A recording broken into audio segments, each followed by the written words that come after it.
എല്ലാവർക്കും നമസ്കാരം. ഇന്ന് നമുക്ക് നല്ല സോഫ്റ്റ് ആയിട്ടുള്ള വെള്ളയപ്പം ഉണ്ടാക്കുന്നത് എങ്ങനെയാണെന്ന് നോക്കാം. വെള്ളയപ്പം, പാലപ്പം, കള്ളപ്പം ഇവ തമ്മിലുള്ള വ്യത്യാസം എന്താണെന്ന് ചിലർക്കെങ്കിലും ഡൗട്ട് കാണും. വെള്ളയപ്പം എന്ന് പറയുന്നത് പാലപ്പത്തിൻ്റെ കൂട്ട് ഉപയോഗിച്ചിട്ട് കള്ളപ്പം ഉണ്ടാക്കുന്ന രീതിയിൽ ഉണ്ടാക്കിയെടുക്കുന്ന അപ്പമാണ്. വെള്ളയപ്പത്തിൽ കള്ളപ്പത്തിന് ചേർക്കുന്നത് പോലെ ഉള്ളി, വെളുത്തുള്ളി, ജീരകം ഈ 3 സാധനങ്ങൾ ചേർക്കുന്നില്ല. പാലപ്പത്തിന് വേണ്ട അതേ ചേരുവകൾ തന്നെയാണ് വെള്ളയപ്പത്തിനും വേണ്ടത്. ഇനി നമുക്ക് നല്ല സോഫ്റ്റ് ആയിട്ടുള്ള വെള്ളയപ്പം ഉണ്ടാക്കുന്നത് എങ്ങനെയാണെന്ന് നോക്കാം. വെള്ളയപ്പം ഉണ്ടാക്കുന്നതിന് വേണ്ടിയിട്ട് ആദ്യം തന്നെ ചെയ്തു വെക്കേണ്ടത് കുറച്ച് ഈസ്റ്റ് ഇളം ചൂടുവെള്ളത്തിലിട്ട് വയ്ക്കുക എന്നുള്ളതാണ്. ഞാനിവിടെ ആക്റ്റീവ് ഡ്രൈ ഈസ്റ്റാണ് എടുക്കുന്നത്. ഒരു നുള്ളി ഈസ്റ്റ് ഇതുപോലെ ഇളം ചൂടുവെള്ളത്തിലിട്ട് വയ്ക്കാം. ഈസ്റ്റ് എടുക്കുമ്പോൾ ഇതിലും കൂടുതൽ അളവ് ഒട്ടും എടുക്കരുത്. നല്ല തണുപ്പ് കാലമാണെങ്കിൽ ഇത്രയും കൂടെ ഈസ്റ്റ് ചേർത്ത് കൊടുക്കാം. ഇതുപോലെ ഇൻസ്റ്റൻറ്റ് ഈസ്റ്റ് കയ്യിലുള്ളവരാണെങ്കിൽ ആദ്യം തന്നെ ഇതുപോലെ കുതിർത്ത് വെക്കേണ്ട ആവശ്യമില്ല. എല്ലാ കൂട്ടുകളും അരച്ചതിന് ശേഷം അവസാനം ഒരു നുള്ള് ചേർത്ത് കൊടുത്താൽ മതി. അടുത്തതായിട്ട് വെള്ളയപ്പത്തിന് വേണ്ടിയിട്ട് എടുക്കുന്ന അരി ഏതാണെന്ന് നോക്കാം. ഞാനിവിടെ ഇപ്പോൾ ഈ ഫോട്ടോയിൽ കാണുന്ന അരിയാണ് വെള്ളയപ്പത്തിന് വേണ്ടിയിട്ട് എടുക്കുന്നത്. പാലപ്പത്തിനും കള്ളപ്പത്തിനും അരി ഉപയോഗിച്ചിട്ടുള്ള ഏത് പലഹാരത്തിനും ഇഡ്ഡലിക്കും ഒക്കെ ഈ അരി തന്നെയാണ് ഞാൻ ഉപയോഗിക്കുന്നത്. ഞാനിവിടെ ഇട്ടിട്ടുള്ള പച്ചരി ഉപയോഗിച്ചിട്ടുള്ള പല പലഹാരങ്ങളുടെയും അടിയിൽ ഏത് അരി ഉപയോഗിച്ചിട്ടാണ് ഉണ്ടാക്കുന്നതെന്നുള്ള ഒരു സംശയം പലരും ചോദിച്ചിരുന്നു. അതൊന്ന് ക്ലിയർ ചെയ്യുന്നതിന് വേണ്ടിയിട്ടാണ് ഈ ഫോട്ടോ ഇവിടെ ഇട്ടിട്ടുള്ളത്. വെള്ളയപ്പത്തിന് വേണ്ടിയിട്ടുള്ള അരി ഇവിടെ 4 മണിക്കൂർ കുതിർത്തെടുത്തിട്ടുണ്ട്. സാധാരണ ഒരു 300 മില്ലിയുടെ സ്റ്റീൽ ഗ്ലാസ്സിലാണ് ഇവിടെ അരി എടുത്തിരിക്കുന്നത്. കപ്പിൽ അളക്കുവാണെങ്കിൽ ഒരു 2.5 കപ്പ് അരി വരും. ഇതുപോലെ വെള്ളയപ്പവും പാലപ്പവും ഒക്കെ ഉണ്ടാക്കുമ്പോൾ പശ കുറഞ്ഞ അരി എടുക്കുന്നതാണ് നല്ലത്. ഞാനിവിടെ എടുത്തിരിക്കുന്ന അരിക്ക് പശ വളരെ കുറവാണ്. 3 ഭാഗമായിട്ടാണ് ഇവിടെ വെള്ളയപ്പം അരച്ചെടുക്കുന്നത്.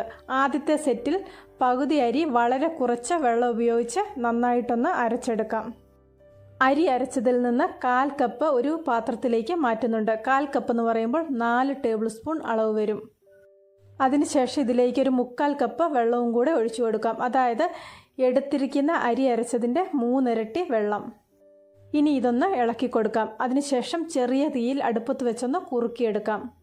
വെള്ളയപ്പം നല്ല സോഫ്റ്റ് ആയിട്ട് കിട്ടുന്നതിന് വേണ്ടിയിട്ടാണ് ഇതുപോലെ ചെയ്തെടുക്കുന്നത്. അരി അരച്ചതിവിടെ കുറുകി വരാൻ തുടങ്ങിയിട്ടുണ്ട്.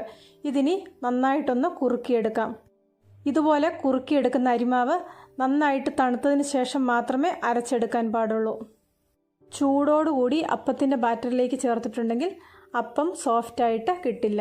അടുത്തതായിട്ട് വെള്ളയപ്പത്തിലേക്ക് വേണ്ടത് തേങ്ങ ചിരകിയതാണ്. ഞാനിവിടെ 1 കപ്പ് തേങ്ങ ചിരകിയത് എടുക്കുന്നുണ്ട്.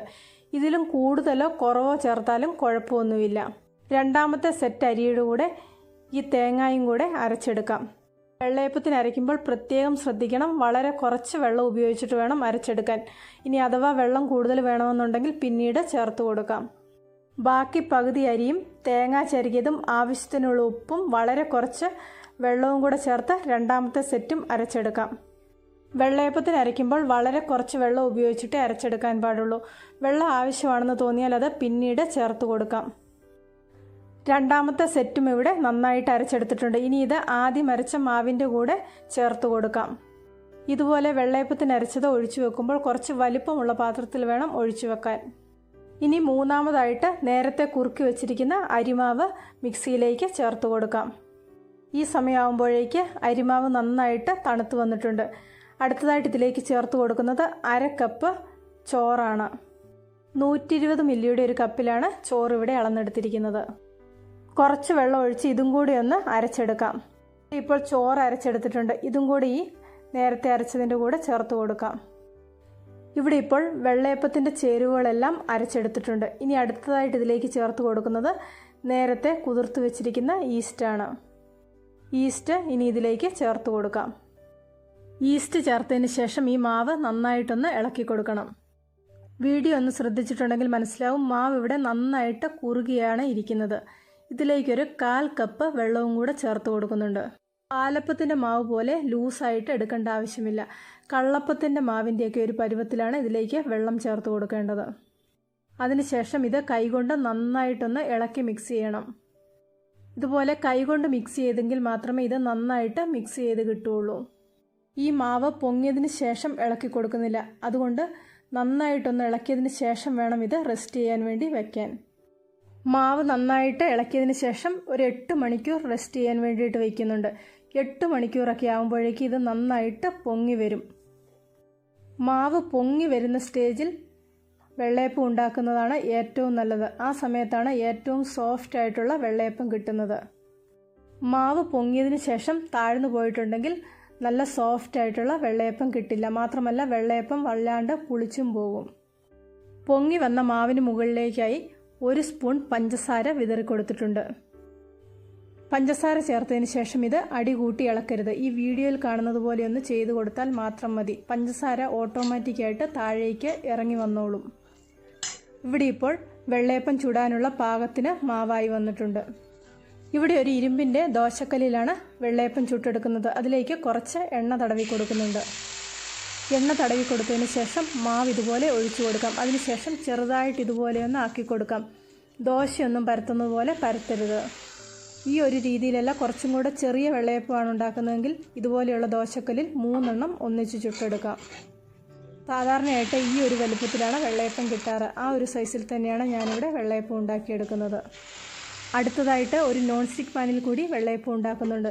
നോൺ സ്റ്റിക്ക് പാനിൽ വെള്ളയപ്പം ഉണ്ടാക്കുമ്പോൾ എണ്ണ തടവി കൊടുക്കേണ്ട ആവശ്യമില്ല. വെള്ളയപ്പത്തിൻ്റെ മാവ് ഒഴിച്ചു കൊടുത്തതിന് ശേഷം അടച്ചു വെക്കണം. വെന്ത് കഴിയുമ്പോൾ നമുക്ക് ദോശക്കല്ലിൽ നിന്ന് മാറ്റാം. വെള്ളയപ്പം ഉണ്ടാക്കുമ്പോൾ സാധാരണയായിട്ട് മറിച്ചിട്ട് കൊടുക്കാറില്ല.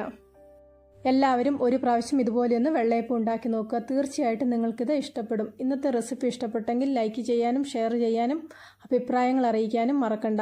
ചാനൽ ഇതുവരെ സബ്സ്ക്രൈബ് ചെയ്തിട്ടില്ലെങ്കിൽ സബ്സ്ക്രൈബ് ചെയ്ത് റൈറ്റ് സൈഡിലെ ബെല്ലൈക്കണും കൂടി ഒന്ന് ക്ലിക്ക് ചെയ്യുവാണെങ്കിൽ ഞാനിടുന്ന എല്ലാ വീഡിയോയുടെയും നോട്ടിഫിക്കേഷൻ നിങ്ങൾക്ക് അപ്പോൾ കിട്ടുന്നതായിരിക്കും. പുതിയൊരു വീഡിയോയുമായിട്ട് വീണ്ടും കാണാം.